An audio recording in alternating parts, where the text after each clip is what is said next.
However, this time it might be the cocaine sharks, because we are talking about tons of blow. Let's introduce you to the fascinating world of narco submarines then. A narco submarine, also known as a drug sub or narco sub, is a type of custom ocean-going, self-propelled, semi-submersible, sometimes fully submersible, vessel Colombian cartels use to smuggle drugs. Drugs are transported up the Pacific to Central America and then to the United States, across the Caribbean and across the Atlantic to Europe and East Africa. These narco subs can cost up to $2 million to build. Despite the costs, some of the craft are intended for one-time use, being abandoned at sea after a successful delivery, given that their cargoes carry a street value of up to $400 million. Authorities seized 31 narco submarines in 2021, up from 23 in 2019. This interdiction rate doesn't seem to affect these guys, as this phenomenon is reaching new heights. Boat engineers and designers, including recruits from Russia, Pakistan and Sri Lanka, are being paid big bucks by drug lords to oversee mass production of the subs in factories that are little more than massive sheds hacked out of remote corners of Colombia's jungle. Raw materials are brought in by motorboat from Cali, the cocaine capital of the world.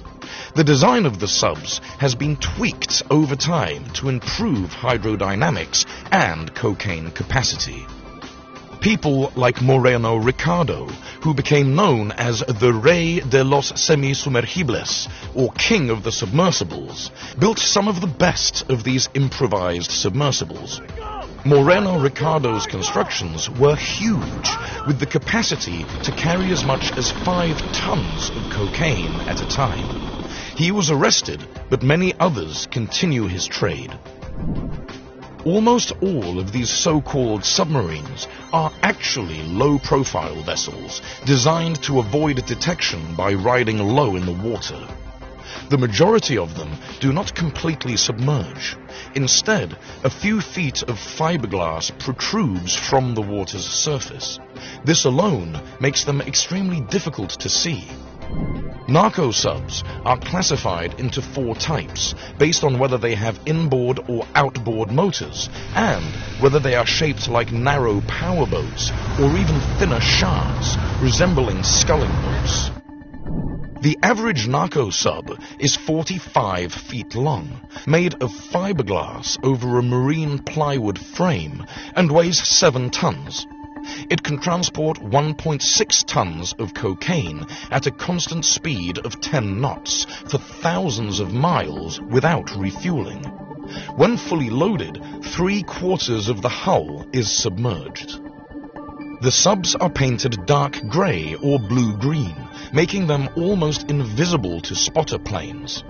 When fully loaded with cocaine, only the small cockpit is visible above the water, making it difficult to spot from above or from other vessels.